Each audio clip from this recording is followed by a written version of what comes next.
नमस्कार दोस्तों। इस वक्त की सबसे बड़ी खबर, USA court of international trade ने रूलिंग दी है कि ट्रम्प टैरिफ्स में जो भी इलीगल ड्यूटीज कलेक्ट की थी उनको फाइनली रिफंड करना है। इससे पहले यूएसए की कोर्ट ने जो ट्रम्प के जो टैरिफ्स थे उनको स्ट्राइक डाउन कर दिया था। जो टैरिफ्स थे वो international emergency economic powers act के थ्रू लगाए गए थे और उसमें सुप्रीम कोर्ट ने बोला था कि प्रेसिडेंट के पास में कोई अथॉरिटी नहीं है टैरिफ को लगाने के लिए। उसके बाद में ये अनसर्टेनिटी बनी हुई थी कि जो रिफंड्स हैं 130 बिलियन से 175 बिलियन के अराउंड, वो क्या रिफंड करने होंगे। फाइनलाइज कर दिया है कि ये रिफंड्स इन इम्पोर्टर्स को देने होंगे और ये तकरीबन 3 लाख ऐसे इम्पोर्टर्स हैं जिनको इसका बेनिफिट मिलेगा। आज के हम वीडियो में देखते हैं कि इसका क्या क्या बेनिफिट हो सकता है और क्या इसके कॉन्सिक्वेंसेज हो सकते हैं। सबसे पहले स्टैंडर्ड डिस्क्लेमर, मैं कोई सेबी रजिस्टर्ड एडवाइजर नहीं हूँ, ना ही ये वीडियो कोई बाई रिकमेंडेशन है। इस वीडियो का पर्पज़ सिर्फ आपको एजुकेट करना है। अगर आपको कुछ भी बाई एंड सेल करना है तो अपने फाइनेंशियल एडवाइजर से पूछकर कीजिए। अब जो रिफंड्स हैं उनकी टाइमलाइन क्या होगी, ये टाइमलाइन रिफंड्स कब तक मिलेंगे।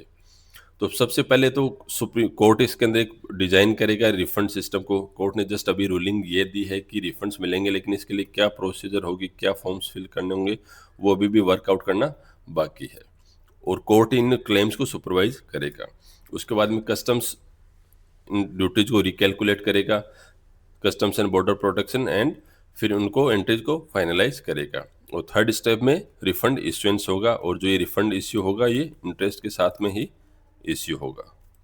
और इसकी टाइमलाइन लगभग ये बताई जा रही है कि लेट 2026 के एंड तक ये रिफंड्स इश्यू हो जाएंगे। अब देखते हैं इसका क्या इम्पैक्ट बढ़ेगा।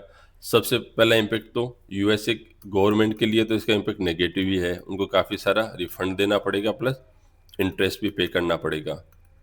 इसके साथ साथ ही वहाँ के लोकल बिजनेसेस के लिए अगर जब टैरिफ्स पे जो ड्यूटी कम होगी और रिफंड भी मिल जाएगा तो इंपोर्ट प्राइसेस कम हो जाएंगी।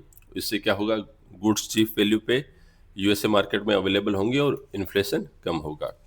साथ ही साथ जब चीपर इंपोर्ट्स होंगे तो इम्प्रूव्ड सप्लाई चेन फ्लोज होंगे बाकी कंट्रीज से, तो सप्लाई चेन्स भी सुधर जाएंगी इससे।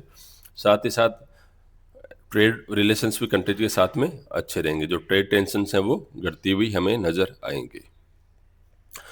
ये तो देखिए ओवरऑल बात है। अब हम देख सकते हैं कि इस न्यूज़ से इंडियन स्टॉक मार्केट को क्या बेनिफिट हो सकता है।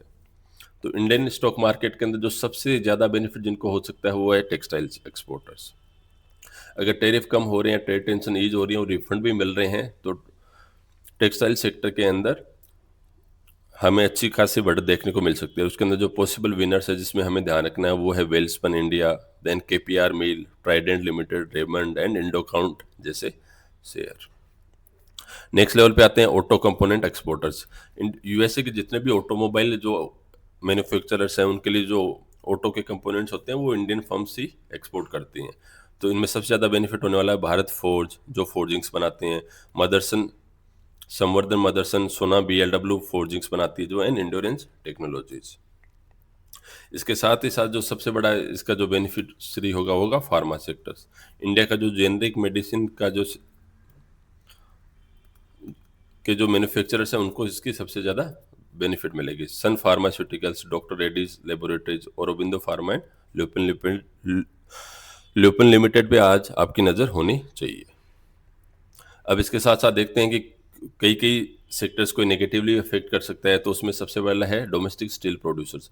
अगर यूएस से पूरे ग्लोबली ही टैरिफ्स को कम कर देगा और ये रिफंड्स भी देने पड़ेंगे तो चाइना से और अदर कंट्री से क्या होगी, डंपिंग होगी चीप प्रोडक्ट्स की। और इंडियन जो कंपनीज हैं एक्सपोर्टर्स हैं जैसे JSW steel, Tata steel, steel authority of India limited, इन सबको नुकसान होगा, वो compete ही नहीं कर पाएंगे।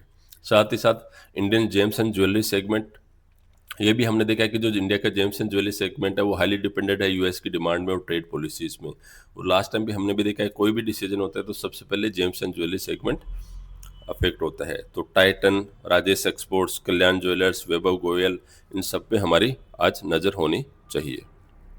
तो चलिए फ्रेंड्स, ये था आज का वीडियो। आप कमेंट करके बताइए आप कौन से शेयर्स में बाई एंड सेल करने वाले हो।